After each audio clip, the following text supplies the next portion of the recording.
Oh, you're muted, Khan. I can't hear you. You're a very good mime right now. Hey, everybody. How about now? that was my new profession now that I sold my job and I'm jobless, right? So Yeah. you can mind me. Thank you. How did I do? Would I get tips? Perfect. So welcome everyone to Divine Soul Awakening. This is season 1, episode 9. I'm very excited to have my wife, Rita Mustafa, join us today.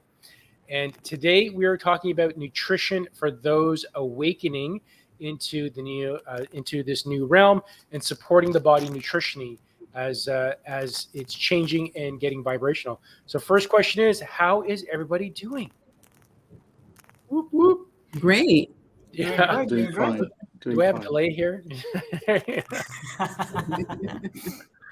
So just so everyone knows, Divine Soul Awakening, this is our group, our family here, and we are a group of psychics and spiritual mediums. And we've come together to raise the awareness and help people during their awakening process to really tap into their higher selves and just raise humanity with that higher soul purpose. And that is who we are. Very excited to have everyone here. So I'm just going to give a little bit of a preamble. When we talk about nutrition, and the body's changing, in the work that we're doing as light workers, our bodies are physically changing. And we know that there is energetic changes coming from the solar flares. Our bodies are becoming more aware.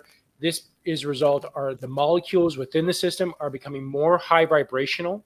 And as the molecules in the systems are becoming more high vibrational, we need to have foods that support that change as well. And we need to ingest high vibrational foods to support the system and help it adjust and change so that we can evolve, so the body can evolve as our minds and souls evolve as well. So this is why I thought my wife, who is a traditional Chinese acupuncturist, teaches at one of the top schools here in Ontario, and she's also a registered nutritional counseling practitioner and has a strong focus in digestive and gut health and has been doing this for more than 20 years. I have to say for myself, she has really healed my body, changed my mindset, and she's the person that pretty much woke me up and got me to the stage I am. So I have a huge amount of respect and thanks to my wife, Rita, here. And I'm going to pass it to Rita so she can talk about what we need in our bodies to support this awakening process. So, Rita? Okay. Hey, everyone. Glad to be here today. So awakening, or basically we're talking about energy, right? So whether we're talking about our own energies or tuning into our own energies or the energies around us, food also becomes part of that energy or that frequency. And so what we actually put into our bodies also contributes to the energy or the frequency that we put out. And I don't know. Where am I going from here? Yeah. Are there questions? Well, yeah, I would say if somebody is first waking up, and I found some people just have an inkling that they don't want to eat meat anymore, or they want to eat some more vegetables now. What would be the first step you would think for somebody that is, someone saying, I eat a kind of a traditional diet and I don't really know what to eat? What would be the first thing that you'd say as a basic minimum that someone had to get into their bodies? I think part of that is going within. Like you need to tune into how you feel after eating certain foods. Many of us eat because it's just in front of us, or we're watching TV and we're just eating food, and all of a sudden, like, whatever we're eating is gone, and we didn't even pay attention to what we ate, and we're like, oh, did I even eat that, right? So I think it comes down to start paying attention to what goes in the body. So if you're going to have breakfast, whatever your breakfast might be, it could be, a bowl of oatmeal, or it could be a bowl of, really sugary cereal.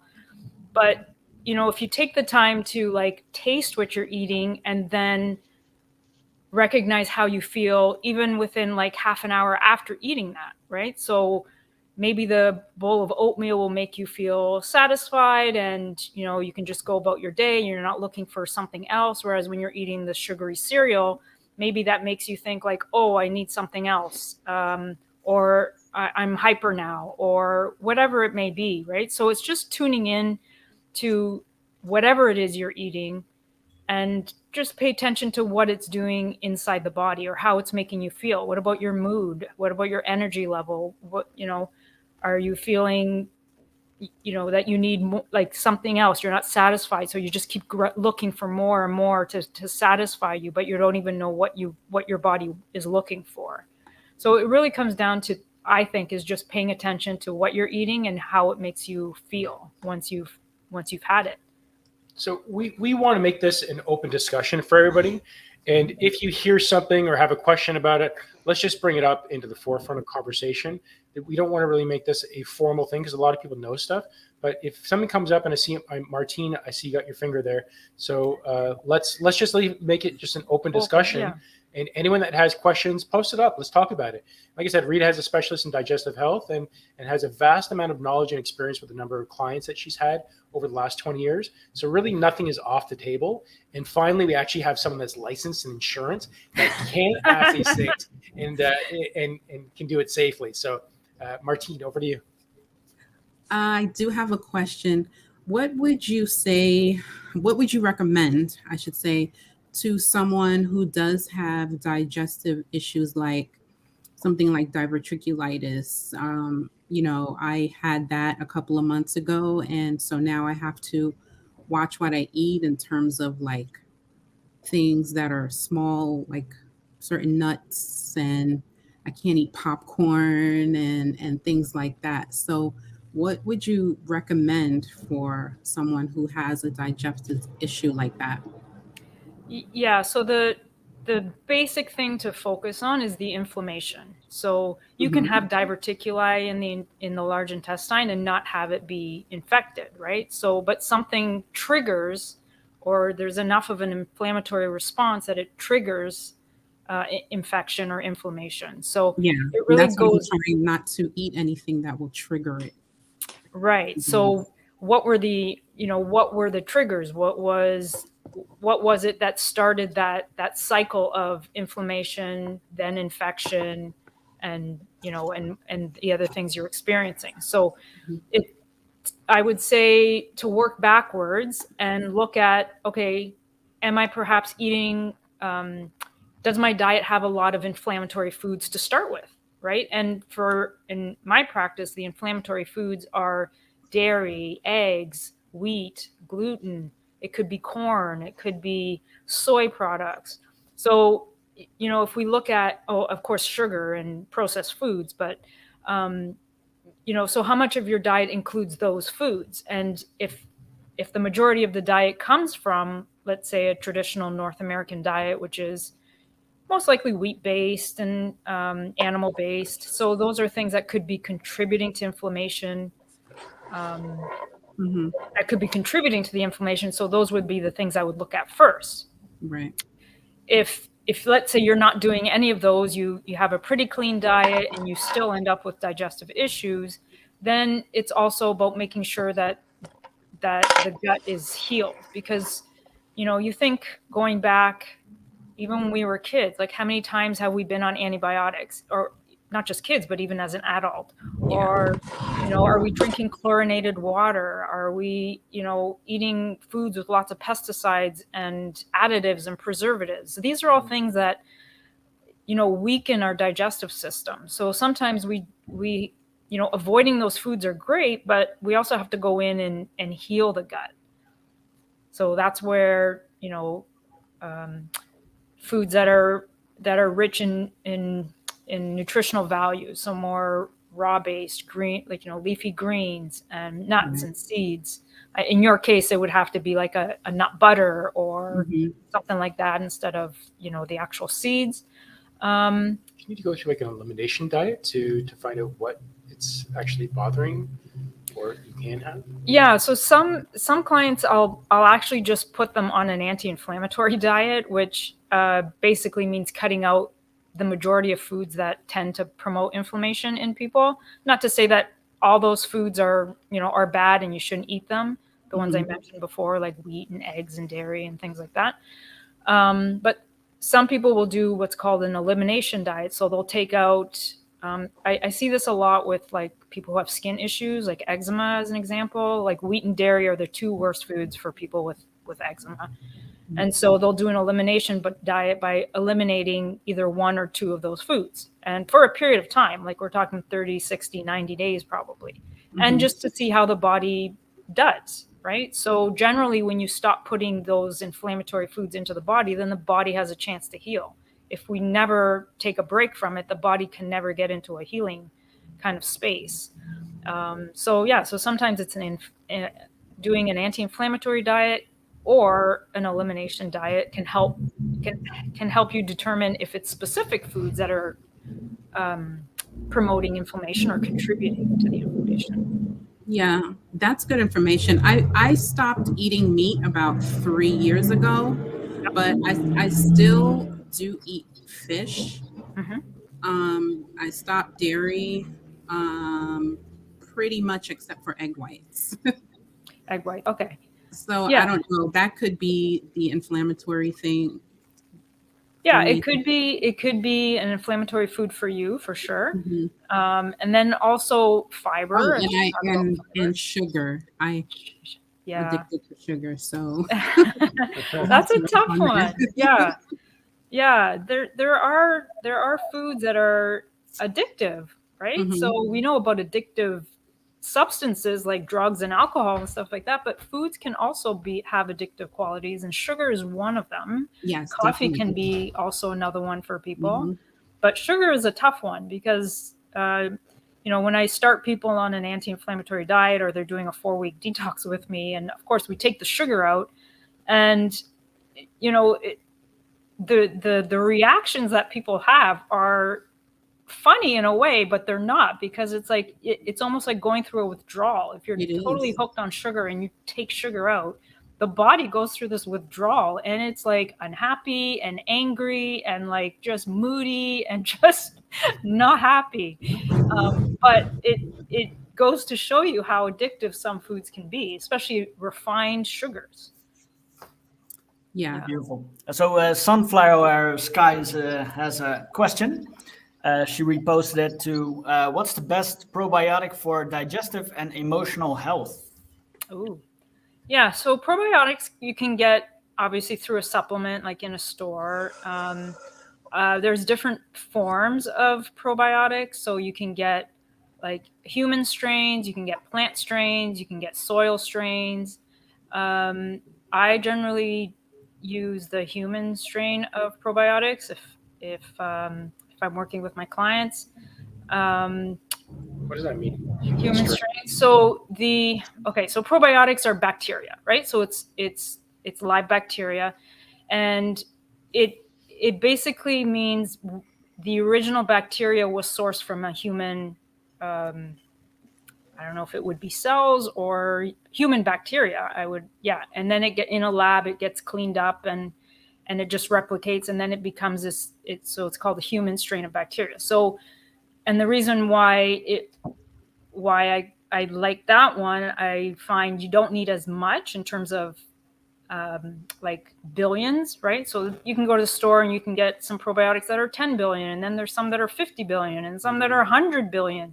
So I find the human strain, I don't need as much with people, so I can get a 10 billion and it works perfectly fine. If it's a plant-based, if it's a soil organism, then again, that bacteria is cultured from soil bacteria. What was the last one? Animal probiotics also. So would that be the same thing as whether you're having, as a baby, is having either breast milk from the mother or having cow's milk, or let's say a powdered milk? That's the differences. Like, so the breast milk is best for the human baby coming from a female human, compared to a vegetable or an animal. Yeah. So in terms of the different strains of probiotics, so the human strain matches our strains of bacteria. So they tend to gather more and accumulate. Whereas if you're if you don't feel comfortable doing human strain, then you can do a plant-based or a soil-based one, but it's not going to exactly match. It still is very effective, but yeah, it would. If I had to put them in order, I'd go human first, then probably a soil-based organism as a probiotic. But don't forget, like, foods are rich in probiotics too. Like, think about fermented foods like sauerkrauts and kefir and even yogurts, right? Those are all foods that have rich amounts of probiotics, good bacteria. I don't know if I answered the question, but in terms of... I think you did. Okay, all right. Let us know, little sunflower skies, let us know, please.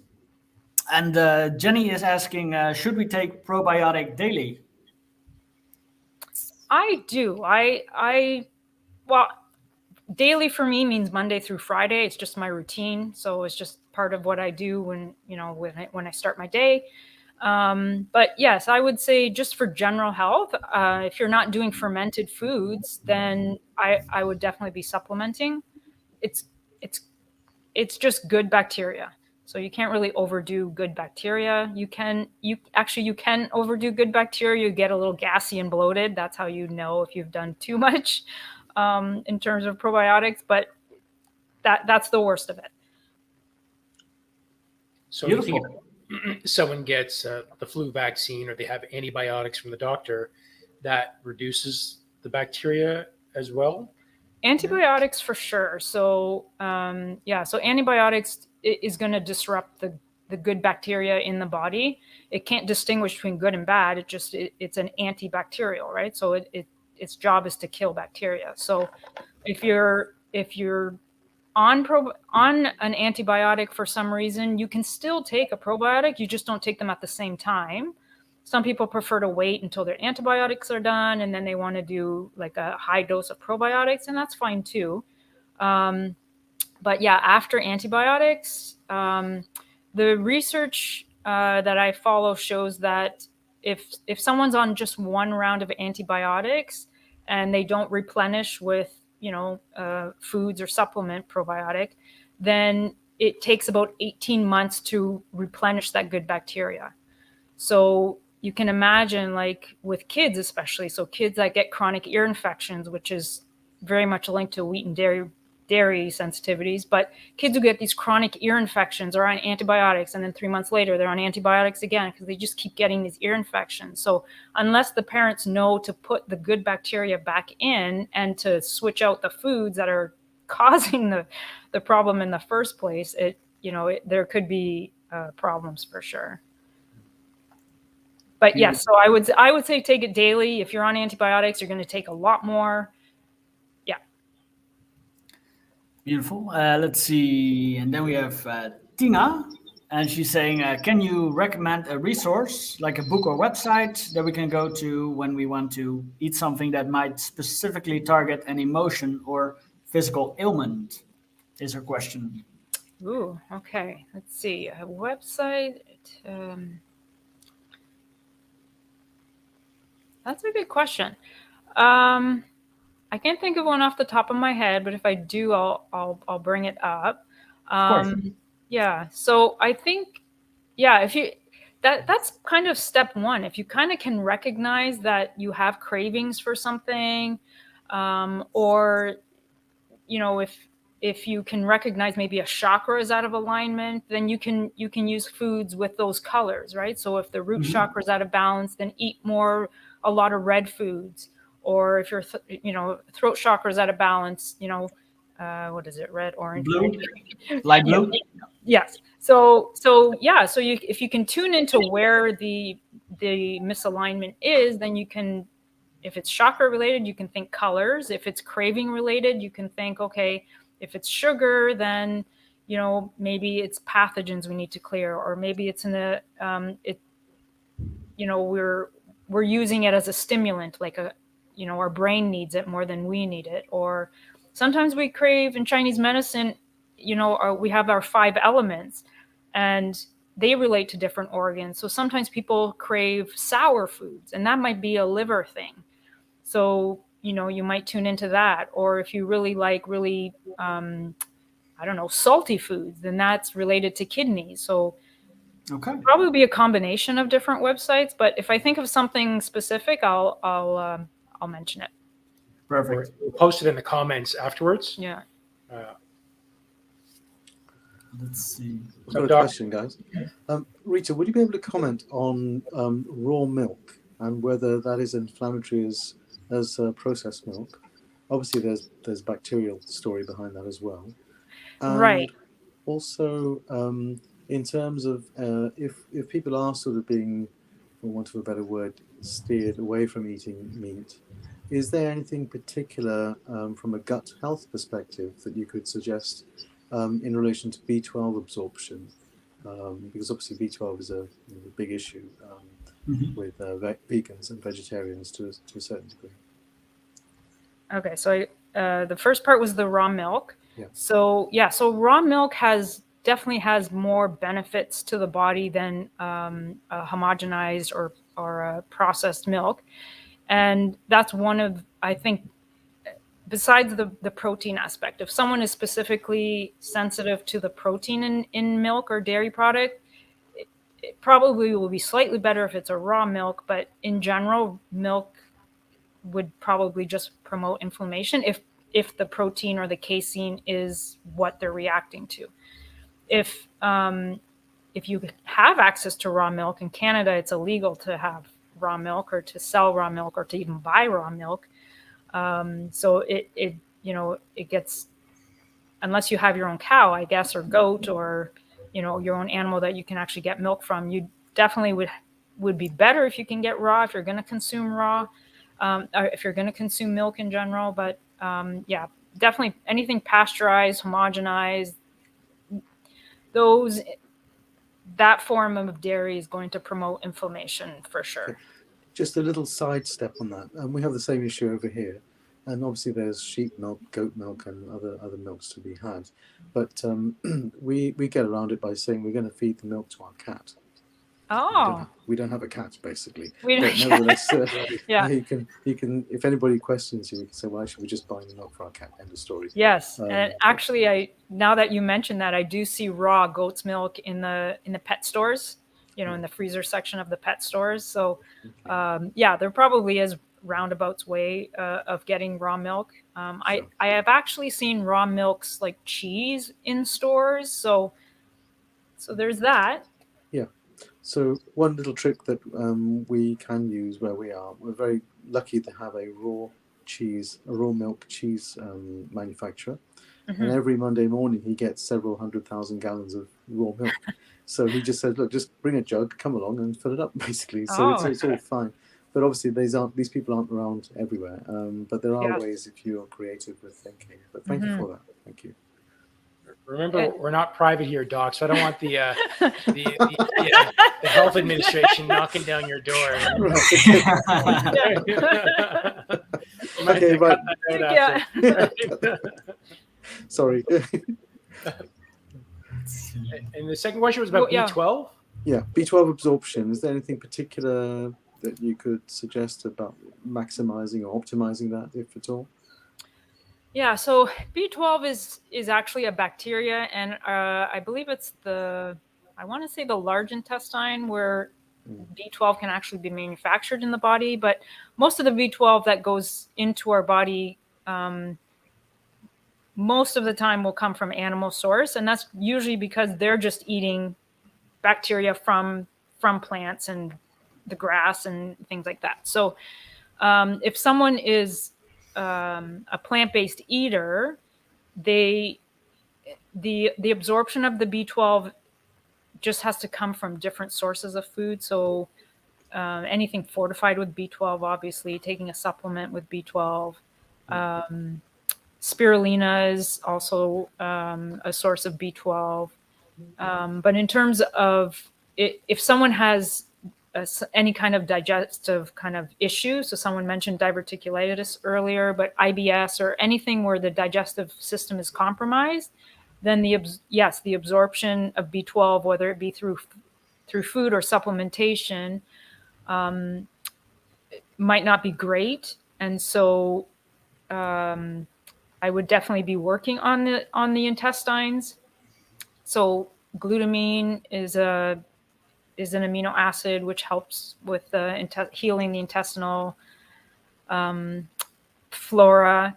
Probiotics, again, eating enzyme-rich foods, anything to support good digestion will support better absorption of B12. And also, if you're going to supplement with B12, also getting the right form of B12. So methylcobalamin tends to be a better B12 for absorption, whereas cyanocobalamin isn't as good in terms of absorption. And B12 is something that you can get tested through your medical doctor to see where your levels are at. If you're plant-based, you're probably on the lower side of B12, but you don't want to be too low in B12 because then that will have its own signs and symptoms like numbness, fatigue, things like that. Is this why plant-based eaters and vegans need to have B12 supplementation?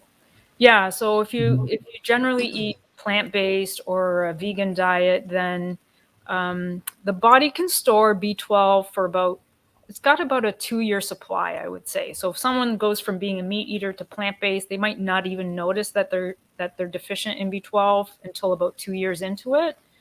And so so it's important to just either think of foods that are high in B12 if you're someone who's just generally deficient in B12 because you don't absorb it well, then you definitely want to make sure you're supplementing through the proper supplementation. But yeah, also adding in spirulinas and fortified B12 foods. Yeah. Sure. Could I add a supplementary question if there's time? Mm-hmm. It's to do with iron, and obviously iron absorption and B12 are sort of same ballpark because of the blood anemia and so on. Yeah. I mean, again, this is more of a general thing, I guess, for most of the audience who may be teetering on vegetarianism or veganism. I remember as a medical student, we were told not to encourage pregnant mums to take their iron tablets with tea because the tannin in the tea binds onto the iron and you don't absorb it.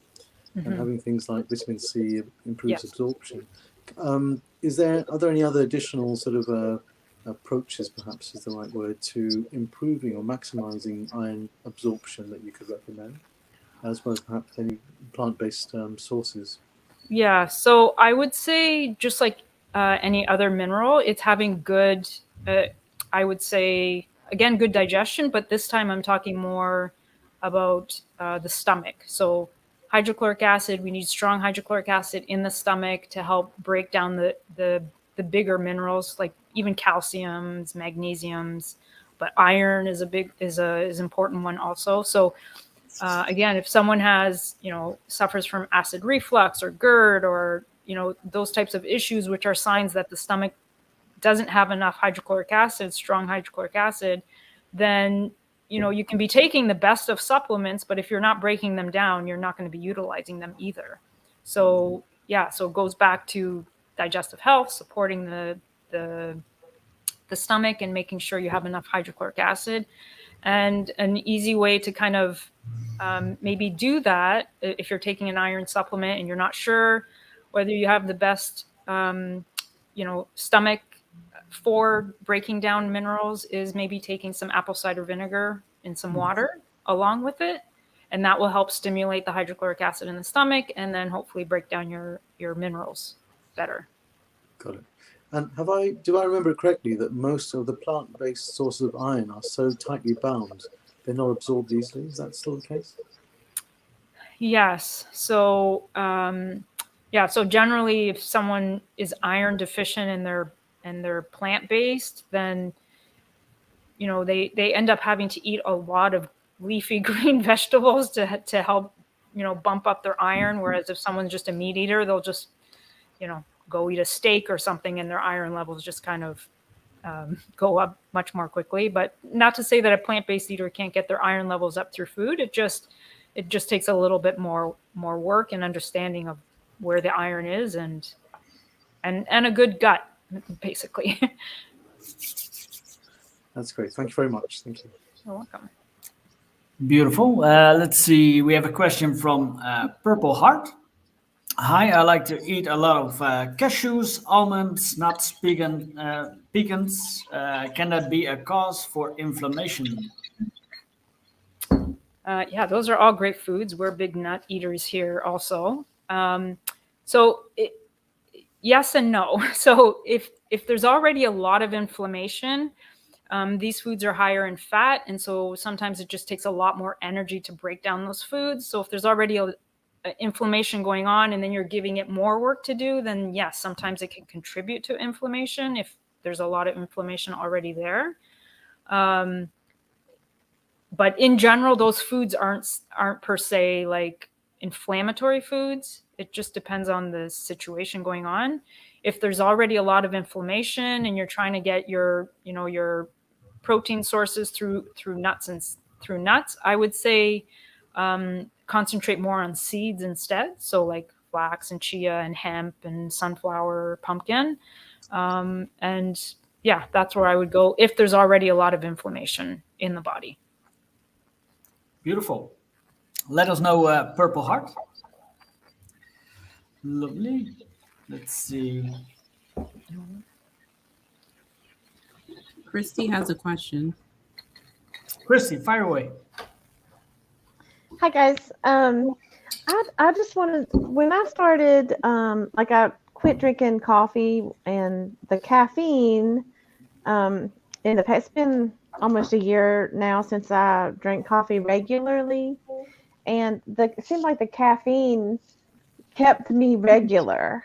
Yes. And so I'm wondering I haven't been able to find something to replace that to balance that out again now. So can you help me with that? Yeah, coffee is a great stimulant, and a lot of people do use it as sort of their laxative, for lack of a better word, right? Because it helps them stay regular.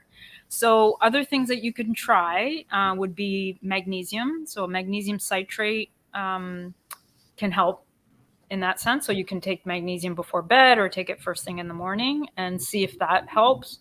Of course, fiber, check your fiber. Maybe increasing your fiber might also be the trick, but I would say start with magnesium first. That's usually like my go-to when we're talking about making you more regular. Yeah. Okay. Yeah, that's been the hardest transition from. I mean, it's okay. I had no problem really stopping drinking the coffee. Yes. Yeah. So. You know what works for me, Christy? What is it? Ground flaxseed that I put in my smoothies. Yep. Yeah, I've been putting flaxseed in my smoothies to see if that helps. So is it ground? No, it's just the seeds. It's the seeds, but I put them in my smoothie and blend them. So should I try ground, do you think? I heard that ground is better than the whole seeds. Okay. I could be wrong. What do you think, Rita? I heard that. Yeah. So if it's whole, then it acts more like fiber because it usually leaves the body usually the same way it went in. When it's ground up, then you get the benefit of the fiber plus the omega-3s in it. So yeah, so you can definitely try it. If you're doing it the way you're doing it and it's not working for you, then yeah, try grinding it up, or alternating the sources of. So one day do flax, the next day do chia, another day do hemp. So maybe like alternating the fiber. You can add some psyllium in there, but yeah, and you can even put a magnesium citrate, like open the capsule and put that in your smoothie. Now, is there a difference between buying pre-ground compared to grinding at the same time? Yeah. So, I mean, if you buy whole seeds, so flax seeds, then it has a longer shelf life. If it's pre-ground, I would keep it refrigerated or frozen so that it extends the shelf life of it. Yeah. Is there something about oil, adding, say, a little bit of olive oil to salads and so on, which also helps with gut motility? Yeah. So that I grew up Italian. My family's Italian, and that was my mother's go-to all the time. It's like, oh, you're constipated here, like, you know, and it would be a tablespoon of olive oil, and that would be her remedy. So yes, so you can also use, you know, olive oil as or oils in general as a way to help lubricate the intestines. Yeah, I vaguely remember cod liver oil having similar effects. Yeah. Let's yes, not go cod down. liver oil. Yes, that's another one that we kind of, you know, we don't put that in right at the beginning. We use that in more severe cases, but yes, that will work also. Let's see. So we have a question Thank from you. Harry. When is the best to have the probiotic, before or after food? Yeah, this is always an interesting question. So I usually just say, just take it when you remember, because that's one of the things. If I say take it with food, people forget, and then they don't take it at all, or, you know, take it away from food, then they totally forget. So honestly, I take mine at bedtime. So I think it works for me at bedtime. Other people just take it with their meals. So I think either. But I don't know what the bottle, like if you were to buy probiotics, what it actually says on the bottle to take it with or without meals. But I find it works either way. Beautiful. Let's see.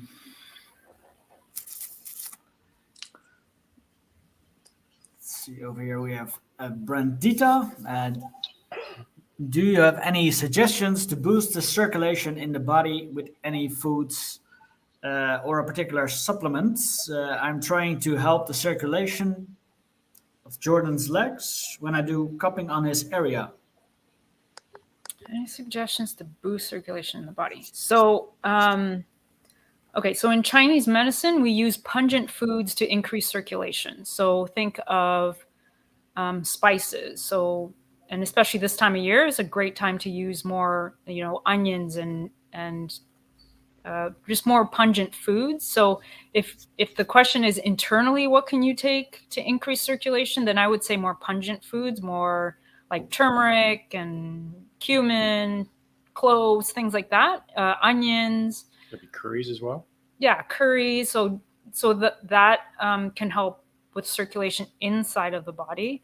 But you can also increase circulation on the outside by sort of the same thing. So you can get, I'm going to say you can put like oils into, like, you can do essential oils into like coconut oil or something, and then topically put that on the body. So I'm thinking peppermint right now, but peppermint's more cooling. I guess if there's inflammation and you want to move circulation, you can use peppermint oil and a little bit of other carrier oil, and then massage that into the area you want to increase the circulation of. But you can also probably do things like what's a good essential oil? Yeah, like anything. You don't want to put stuff in your eye, but I'm trying to think of cinnamon. Yeah, cinnamon is awesome. Yeah, so if you want to put cinnamon in a carrier oil and massage that into a certain area, that can help with circulation for sure. Yeah. Perfect. Let's see. Still have some more questions. Let's see. Tina, does raw cacao powder or cacao nibs have a lot of caffeine, same as other chocolates? Is cacao really a superfood?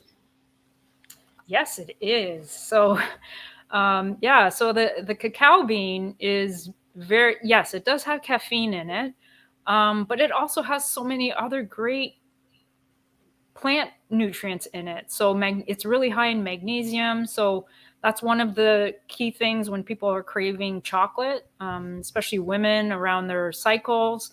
You know, they crave chocolate. So sometimes it's their body's way of trying to get magnesium into their body.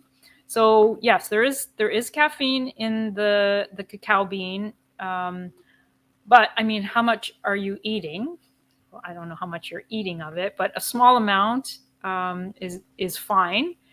And yeah, and plus you're getting all the benefits of all the other nutrients within the cacao bean. So I know if you, what's his name? David Wolf. He's got a whole book on superfoods, and he talks about the cacao bean and many other different foods. So David Wolf is Awesome. So you heard it first here, ladies. Eat your chocolate. Eat your Rita chocolate. says, eat your chocolate. So does that equate to a bar about this big? Is that Yeah. right? It sounds good. So let's see. But how much, really? How much chocolate would you have in a day? If we're talking about actual like chocolate, like a piece of prepared dark, it has to be dark chocolate because what you're trying to benefit from is the cacao, not the sugar, right? So if you're craving the sugar, that's one thing, but if you're actually craving the cocoa or the cacao, then I'm going to use a Lindt bar as an example. So like 1 or 2 squares would be like the max for the day. That's all you need. And then what percentage of dark chocolate would you have? What's the minimum? And I would say like 85 and up, 85%. If you're going to do like a chocolate bar. Yeah. Okay. Yeah. Chocolate bar sounds bad. Like a bar of chocolate. I don't know how else to word it. Lovely. Let's see. There's more from Tina. Since transitioning to vegan a few years ago, black bags or rings have developed under my eyes. Is there a supplement or food I can take that might help? Black bags or rings under the eye. So that's interesting. Black rings, bags. Okay, so that usually sounds like a circulation issue. Or it could be inflammation too. Could be inflammation. So it could be maybe something you're eating you're sensitive to. So, I would love everybody to be a vegan or a plant-based eater, but not everybody can be a plant-based vegan person. Sometimes there's certain foods that the body just doesn't do well with. So it, might have to look at what foods you're eating and what might be contributing to it. To that if it's inflammation. Otherwise, we might have to look at deficiencies. Maybe there's some deficiencies since you've gone vegan. So, maybe we need to look at B12 or D3 or iron. I don't know. Could be deficiency, could be inflammation. It's hard to say. Beautiful. Let's see, is this a question or is this let's see, June is saying my adult daughter has bloating and stomach pain most of her life. A few years ago started eating clean foods, but still causes problems. She's constantly bloated. On probiotics, B12, zinc, vitamin C, D, and B. Okay, so the bloating and stomach pain. So usually I have to actually have the client show me where they're feeling it. So sometimes people are saying stomach pain, but it's actually abdominal, like it's more the intestinal pain. So if it is just what it is, so bloating, intestinal bloating, and then stomach pain, then I would add some enzymes into the mix. I would try enzymes, and I would also try something to heal the gut. So maybe like a glutamine powder, adding that into the mix and see how those two work. Awesome. Let us know, June. Let's see. I think that was the last question right now. Let me see what we have. Hi, Marie. So in terms of the bloating, you said abdominal, which is lower, below the belly button, below the navel. Yeah. And then the stomach is above the navel. Right. Right. So between those two, one's intestines and one's stomach. Stomach, yeah.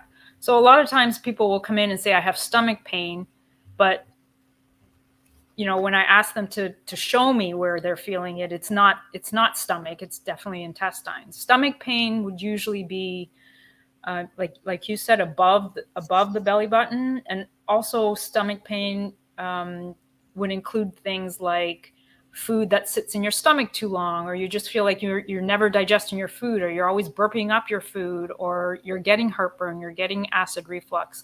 That's more stomach related issues. But bloating, gas, that's generally more small intestine, large intestine related. Not to say that you can't have both problems, like stomach and intestinal problems going on. Yeah. Okay, good. Marie is saying, I eat loads of fiber, mostly green diet. It helps me stay regular. Beautiful. Yes. And we have some thank yous from Purple Heart. Thank you, that answered my question. And Harry, thank you, Rita. Let's see. Oh, Tina will be watching the replay. She had to go.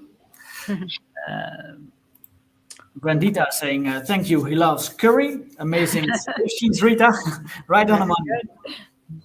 I've got a question, Rita, if I may. Yeah.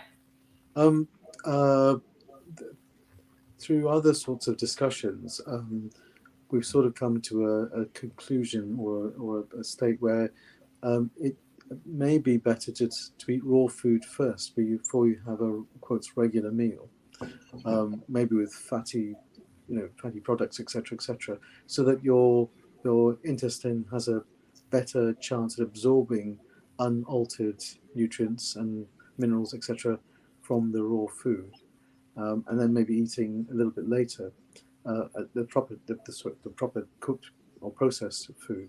Do you have any views on that at all? Yeah. So raw foods can be difficult for people to absorb, especially if there's digestive issues happening. So, and in Chinese medicine, the intestines are most active in the mornings, and so that's usually the time of day where you would do those types of foods that might be a little bit harder to digest, especially in the evening. So Fruit. So yeah, so like fruits and veg, or like salads. Like some people don't do well on raw foods at all. They just get all bloated, or they get they just don't feel well after eating raw food, and that's more a sign of poor just intestinal health, right? So something's gone on that needs to be corrected, and so they just even though the raw foods should be the answer, right? That's how we should be fixing the gut. But if we haven't healed the gut, those foods just tend to promote more problems. So I think what you're asking is it better to kind of eat more uncooked raw foods, like leafy greens type thing during the day, and then eat more like cooked or that type of food in the evening? Is that sort of your question? It's just your views on whether, for example, if you're going to have a smoothie or a green smoothie with lots of veg, is it better to have it on an empty stomach before you pile in all the other stuff, like I don't know, cereals or whatever, just to give your gut the best shot at absorbing everything.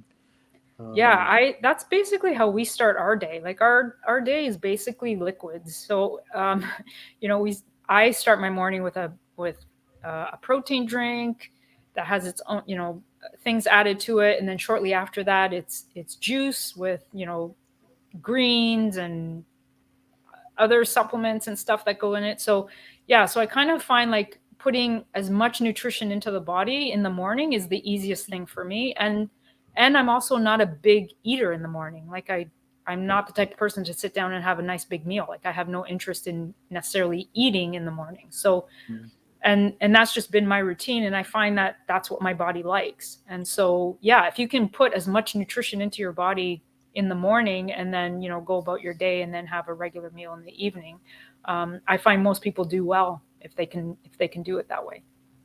Thank you. Mm-hmm. Let's see. So June is saying, thank you. She cannot eat wheat as it causes issues. Lower stomach area mainly affected, but upper as well when having a really bad day. Looks pregnant when really bad. Wondering if it's her liver or intestines or leaky gut. Could be all of those things. So if wheat is the contributor to the problem, so you don't have to be a celiac to be the type of person that doesn't eat wheat. Some people just are sensitive to it, to the amount of gluten in it. It could be the protein itself. So if So the question is it the liver, intestines, or leaky gut? It could be all those things. I don't think even if we can get the body to a place, if someone's sensitive to wheat or gluten, whatever the case may be, we can get people to a place where if they have a little bit of wheat, it doesn't cause the symptoms that you're saying unless they're doing it repeatedly over time. So in our case, we're not, we don't eat wheat. We're not celiacs or anything like that, but we generally feel better by avoiding wheat and gluten in general. So, but that's not to say like if we happen to eat something that has wheat or gluten in it, that we have a horrible reaction. You used to have more of a reaction. I used to have massive reactions with wheat. Yeah.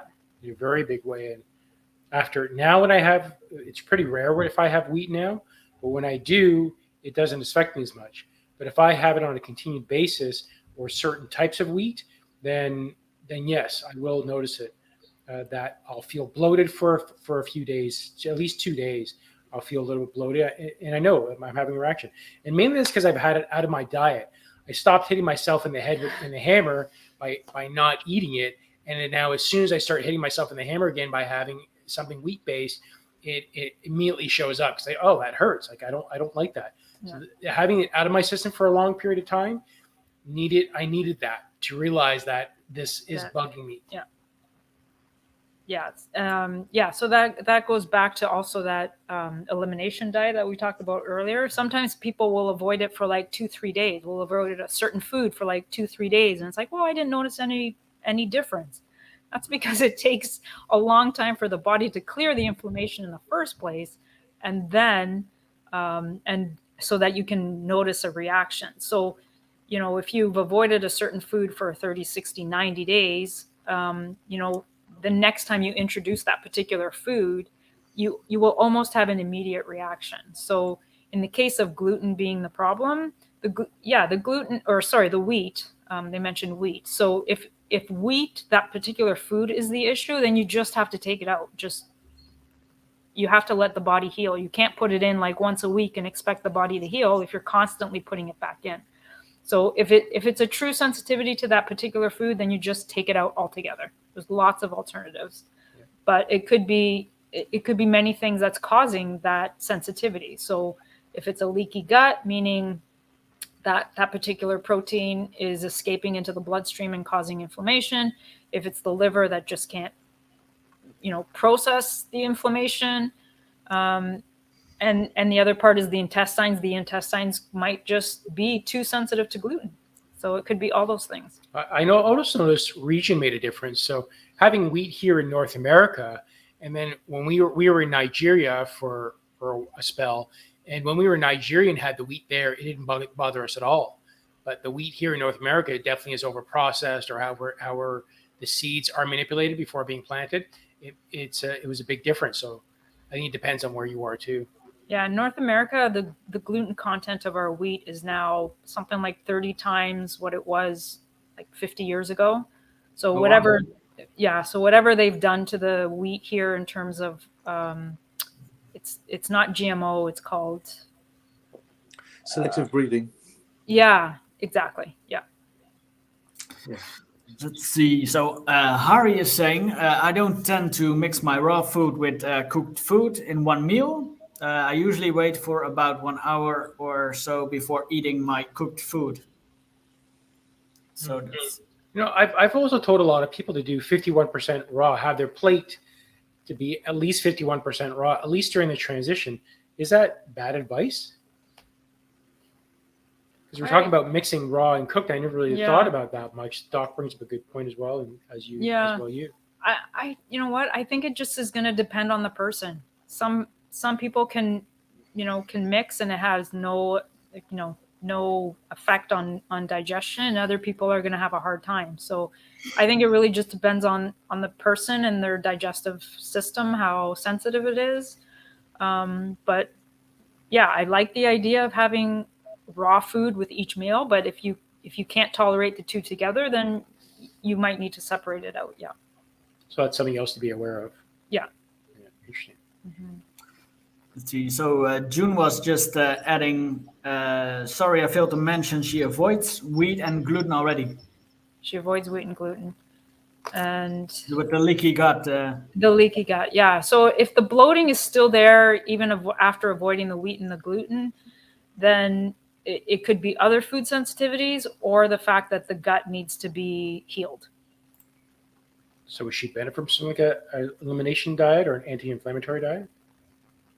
Yeah, so you can try eliminating other foods that, like the ones I mentioned before. It could be eggs, could be dairy, could be corn, could be soy, could be. I've had some people. When I'm working with clients, I do dowsing to determine what foods they're sensitive to, and some people, sometimes I expect like, oh, well, everybody's going to be sensitive to wheat or gluten, and that's not the case. So. But sometimes people will come in and they'll be so sensitive to legumes, like all the legumes, like lentils and black beans and chickpeas and then so then it's like, well, if they're plant-based, that makes their diet really difficult, because if you take out all the legumes, they're basically left with nuts and seeds and for proteins and stuff like that. So where was I going with this? So yeah, so it could be other food sensitivities, or just could mean the gut needs to be healed. There you go, June. Let's see. Maravich has one. Let's see some information. Our country is lucky to have green leafy vegetables. Since my blood pressure is irregular, I used to eat green leafy vegetables with tofu every morning, hot lemon with chia, turmeric, and honey. Lovely. Nice. And she's in the UAE. She's what? United Arab Emirates. Oh, yeah? Okay. I believe. Could be wrong. Maravich is Philippines. Philippines? Oh, yeah. Philippines. Let's see. All right. And June is saying, thank you so much for that helpful info. Great. Lovely. All right. I think it's time to switch to the test. So thank you so much, Rita, for answering this large wave of questions coming at you. It was really awesome. Let's see. Thank you, Rita. It's been so educational for a lot of us, I'm sure. Gosh, a lot of questions were answered today. Yeah, thanks for having me. I'm lucky to have the encyclopedia with me all the time. So I'm so jealous. And don't forget, Rita's information is in the description below. So don't forget to check that out as well. All right. So who is gonna lead the test? Yeah. So Doc gave a suggestion. So he said to come with 2 bowls of identical food. So we have 2 bowls of apples here, or 2 glasses of water. And he was talking to us about blessing the food, which I know a lot of people do, but Doc did a test with us, and we're passing over to Doc about talking about blessing your food. Okay, so I can't take any credit for this because I've learned it from many people. I'm sure each of you in your own localities and just claim it, Doc. Just claim it. Okay, no, trust me. So what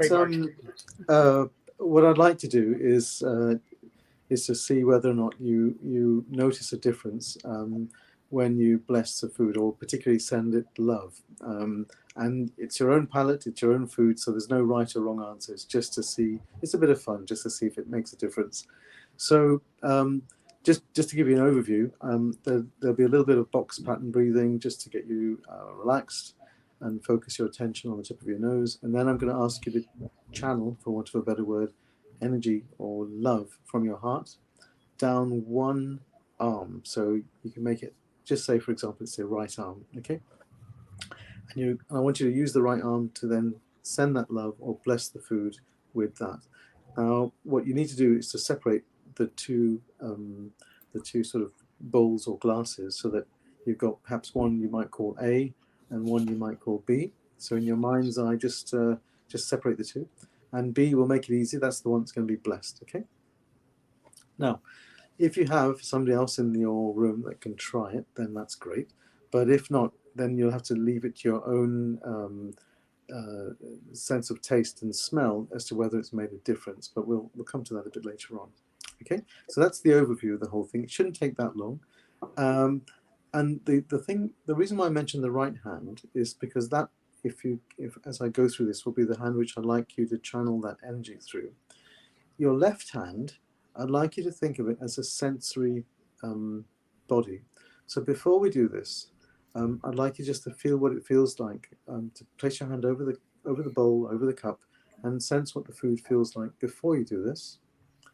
We'll do the blessing, and then try your left hand again over the bowl that's been blessed, and see if you can feel any difference. Okay, so it's going to be a bit of fun. Just see if it works. And shall we do a round first? What everyone's got? yeah, So that'll be a good idea. Let's start with Khan and Rita.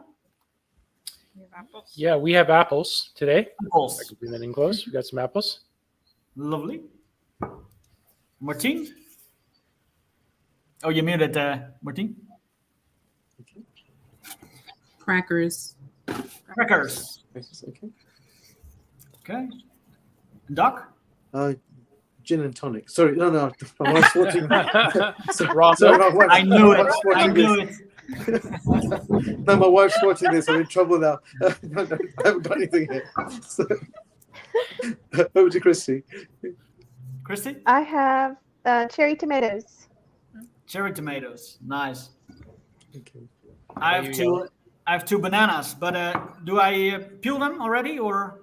I wouldn't. I don't know. I'll just leave it as they are. Just leave them as Okay. they are. Okay. All I'll right. just chew through it. So this is just a bit of fun. There's nothing scientific. So let's just give it a shot. Okay. Right. Yeah. So you've got your B and your A sort of portions, and then put them aside. Okay. So first of all, we start with a bit of box breathing, and we'll do it in terms of a pattern of 6 in terms of inhaling, 6 in terms of holding, 6 in terms of exhaling, and 6 in terms of holding. I'll do that for 3 cycles, and then focus your attention. Okay. So if you can get into a comfortable position, just relax, and then breathe all the way out. And we'll start. Breathe in slowly, 2, 3, 4, 5, 6. Hold it, 1, 2, 3, 4, 5, 6. Breathe out, 1, 2, 3, 4, 5, 6. Hold it, 1, 2, 3, 4, 5, 6. Breathe in, 1, 2, 3, 4, 5, 6. Hold it, 1, 2, 3, 4, 5, 6. Breathe out, 1, 2, 3, 4, 5, 6. Hold it, 1, 2, 3, 4, 5, 6. Breathe in, 1, 2, 3, 4, 5, 6. Hold it, 1, 2, 3, 4, 5, 6. Breathe out, 1, 2, 3, 4, 5, 6. Hold it, 1, 2, 3, 4, 5, 6. And relax. Just breathe at a natural pace and close your eyes and bring your focus of your attention to the tip of your nose and just let it rest there for a few seconds. As the focus is on the tip of your nose, notice as you breathe in and out how the air trickles through your nose, down the back of your throat, down your windpipe and into your lungs, and slowly passes the opposite way as it makes its way out. Okay. And we'll do that for a few more breaths at your own pace, maintaining the concentration on the tip of your nose.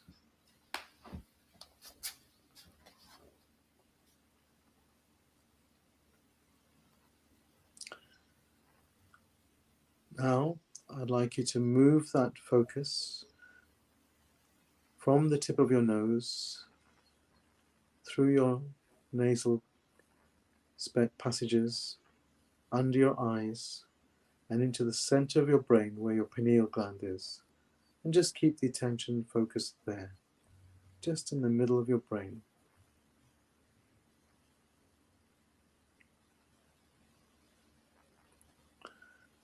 And while it's there, keeping it there, I want you to feel love in your heart. Imagine you're holding the most precious thing to you that you ever had. And it's that love, that deep love that you have in your heart.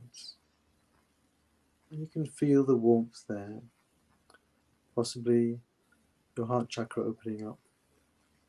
But there's something very tangible there.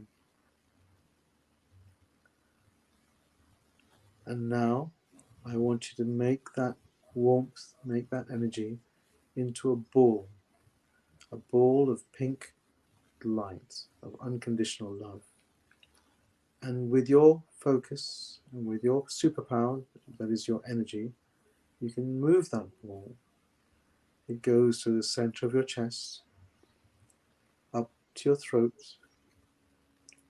across your right clavicle to your right shoulder, down the upper arm, across the elbow, down the forearm, across the wrist, and into the palm of your hand. And you should be able to feel something there if you can. Or you might be able to feel something there.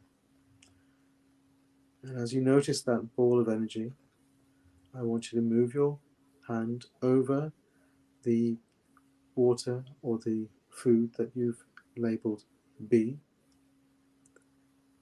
And I want you to hold it there. Just keep it there. Okay? Okay. So, with your left hand, take it over the bowl or the water and just feel what it feels like. Keep it away from the chi ball. Just feel what it feels like, what it senses like, what temperature is it. And remember that. Okay? Okay? So move your hand away, your left hand away, and then drop the chi ball onto the food.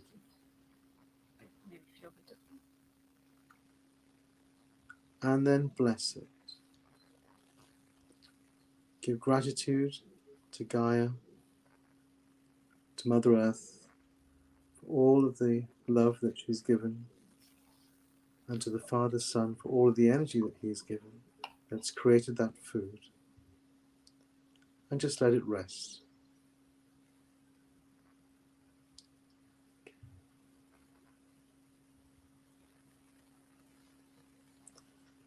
If you now take away your right hand and put your left hand over that food and just sense it, can you feel any difference? Does it feel different?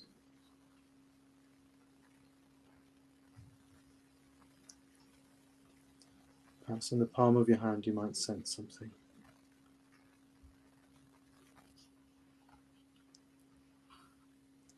That is the energy bit. And now is the taste test. So if you can, try a little bit of the food that hasn't been blessed first, and that's your control. And as you take it into your mouth, it's not just the taste, it's the sensation.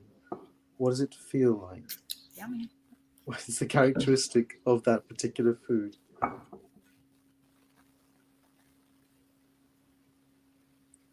Okay.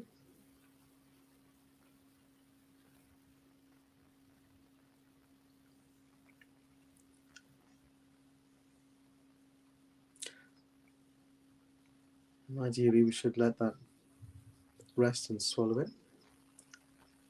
And then if you have an opportunity to pick up the food, a piece of the food that's been blessed, and do the same, and see if there's any difference between the two. Well, this is not a scientific experiment. We should have blindfolds and all that sort of stuff, but it's just your perception which matters at this point in time.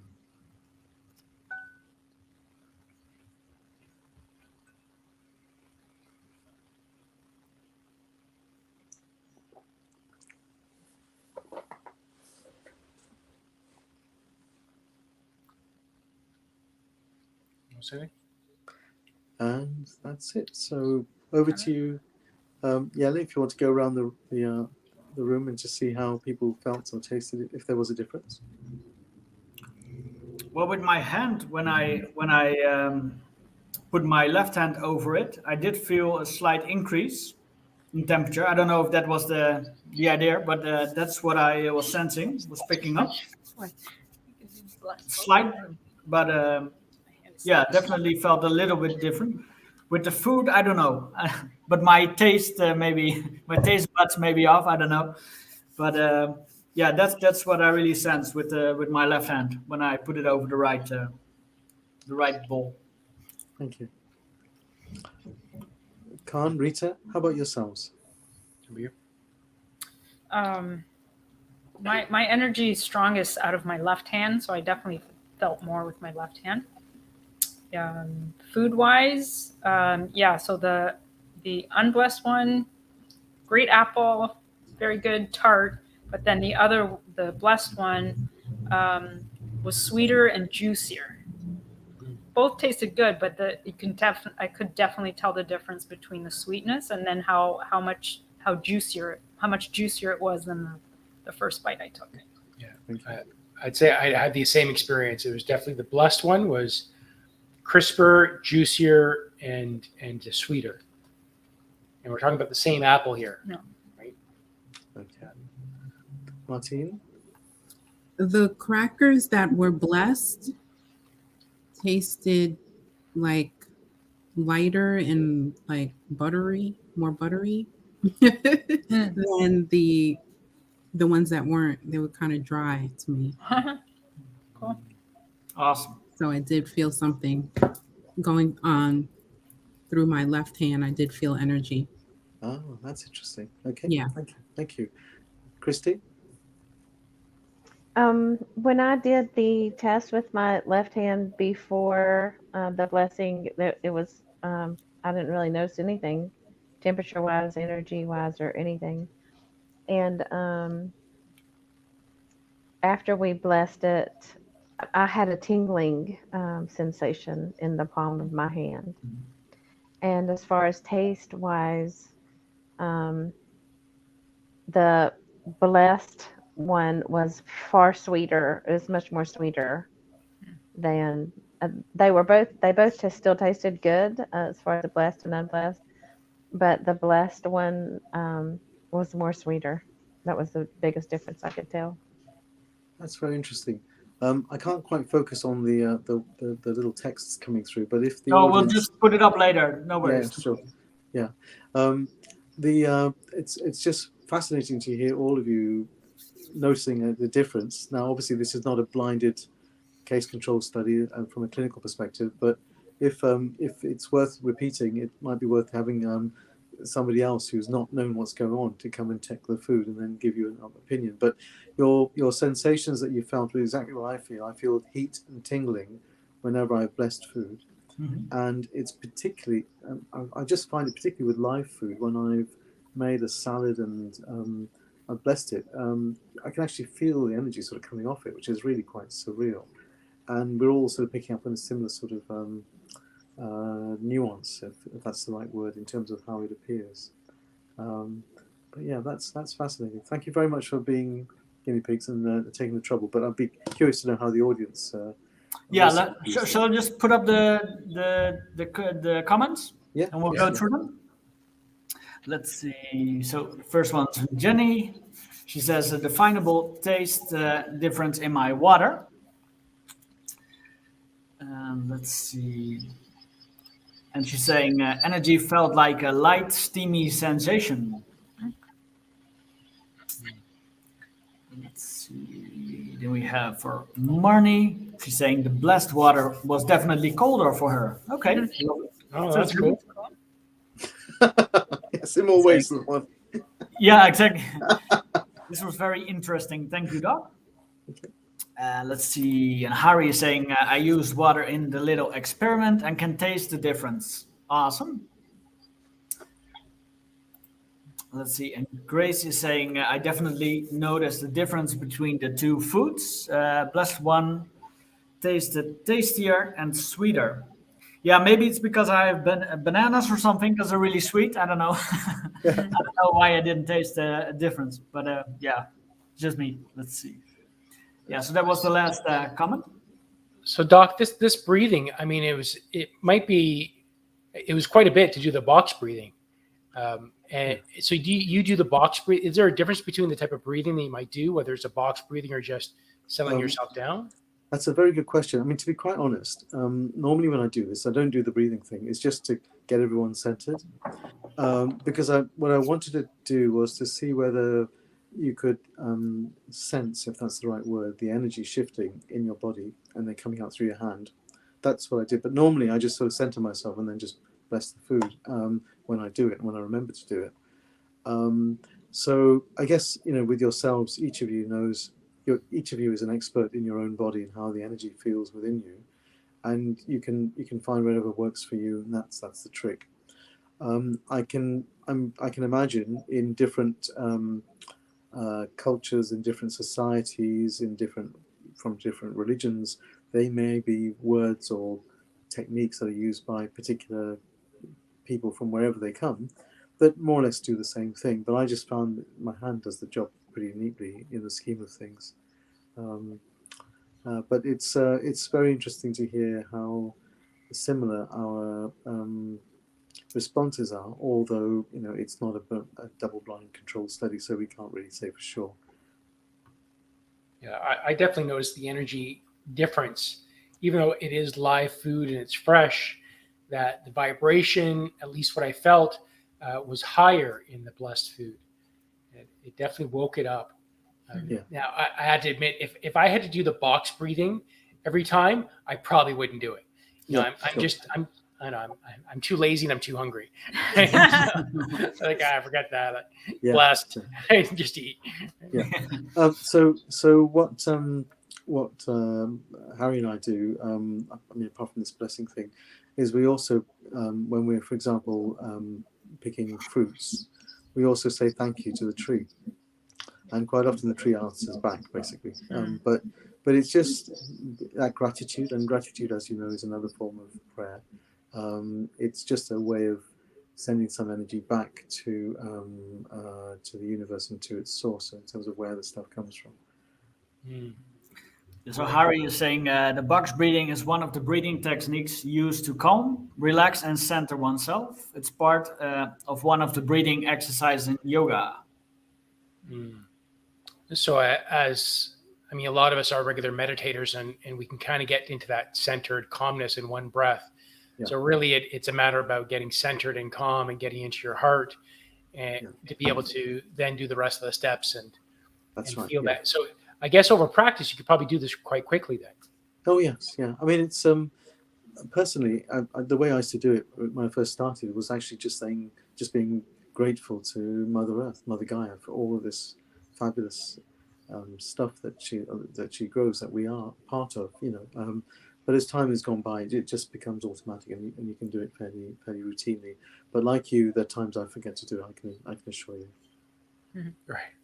Can you bless it while it's in your mouth? Depends how much gin there's in there. I think it's before you eat it. That's the trick. Yeah, so Marie is saying, I agree with Khan. So finding a shorter way to bless the food works for me. Is it also like with blessing water? I heard sometimes you have to use both hands on the glass when you bless it. Is that like mandatory? Is that something someone else heard? I've not come across that myself, but I do know of instances where, and we've got it at home actually, where water has been blessed by a particular thing that's associated with our religion, and honestly, that water does not go stale, and it's been in there for years. There's something else that's going on, which I can't put my finger on, but it's definitely something else. Awesome. That would probably go back to Dr. Masaru Emoto's work, where they bless water and even just having the writings on there. And, I've seen the experiments where you've had 2 tomato halves and one you put it in a jar, you put both halves in a jar and you bless one. You potentially give one love and ignore the other or say something hateful. And you can see after months and months and months how vibrant the food that's getting love. Much so, I write words "love" on my water containers that I take upstairs into my space. So I write, and Rita actually really made it nice and dark on there. But I think there's another person that you were working with that they actually write the word "love" on a piece of paper, but then they turn it inward so that the word "love" isn't. So you can't read it from the outside in, but the word "love," so that the water can read the word "love." So the contents of the container reads the word "love" or whatever message you want to give it.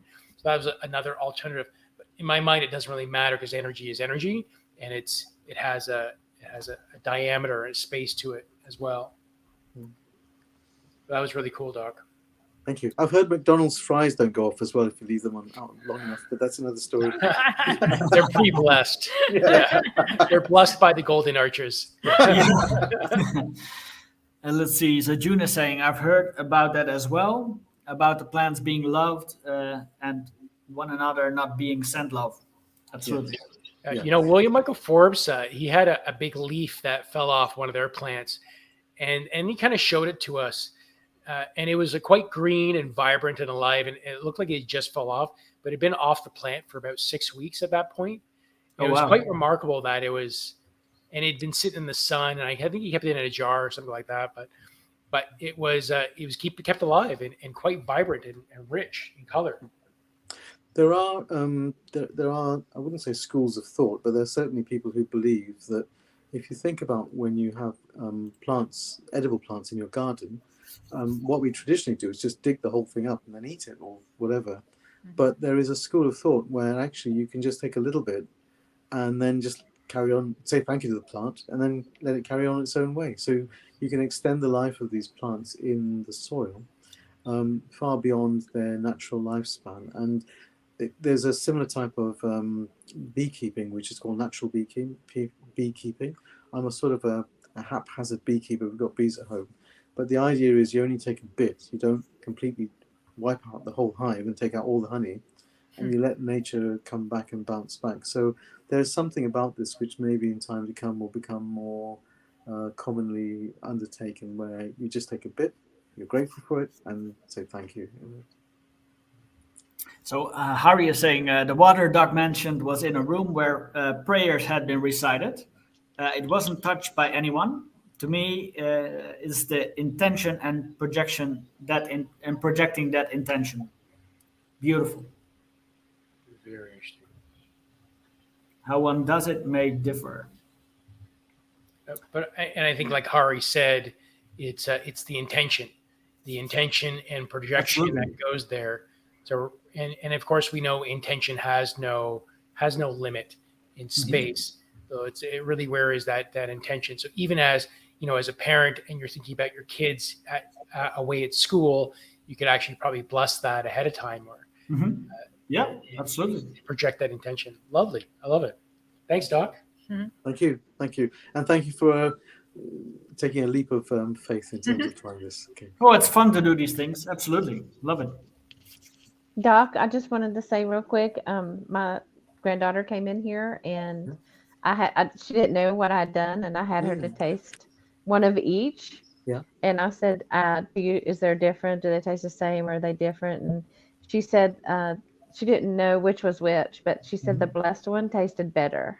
Mm-hmm. Awesome. Wow. That's something. Yeah. Thank you very much. There you go. That's great, Christy. Well, yeah, she Christy, didn't know. There's something, as we all know, there's something very special about a grandmother's love. Mm-hmm. There you go. That's it. I love that. That was a fun experiment. Mm-hmm. Good, thank you. Over to you, Ellie.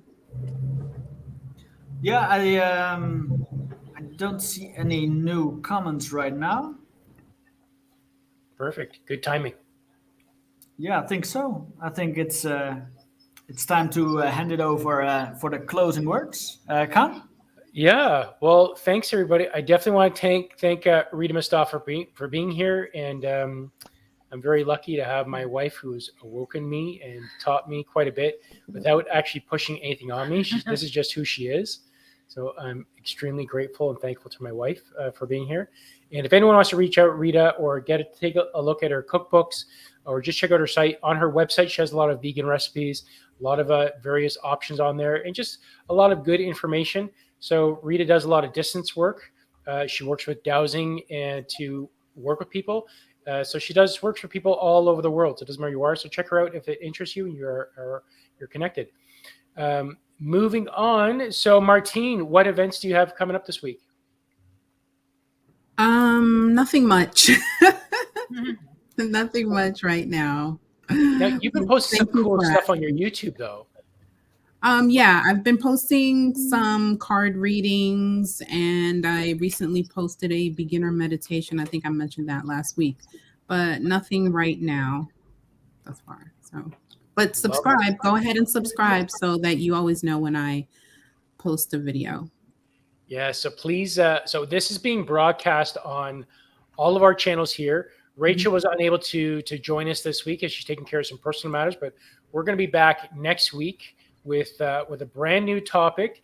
And actually, this is Doc's going to be hosting this one for next week, and we're going to be talking about death, pre-death, during death, and after death. So it's a really heavy topic and something that I think is close to everyone's heart. And Doc is going to be sharing with a lot about that. So we're going to be really excited to be hearing about that, right, Doc? Yeah, indeed. Yeah, whether I'm putting you on the spot or not, but this is what we're going to be doing, whether you like it or not. Yeah, I have got my prop, which I may not be able to bring in. It's a very big size, but let's not talk about that anyway. So. No. Beautiful. Con, can you leave a link? Con, can you leave a link for Rita's information with our videos? Yeah, and actually there is a link in the description already. That you'll find a link to Rita's website, oasishealth.ca. And it's in the descriptions on all of our channels already. So you can find it there. And if you come to my channel, I'll probably put maybe some additional things on there that might be there, but I'm pretty sure it's pretty complete right now. In terms of, so Christy or Yelly, do you guys got anything coming up? No, I'm still on sabbatical, so I'll be back next week. Very good. We're all excited to rejoin Yele's lives and practices in the private Facebook groups.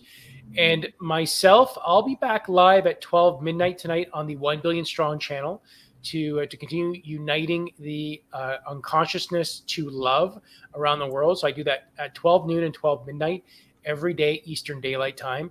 And I encourage you to do that in your own time zone or join me to raise the unconsciousness to love around the world. And it really is making a difference of doing that.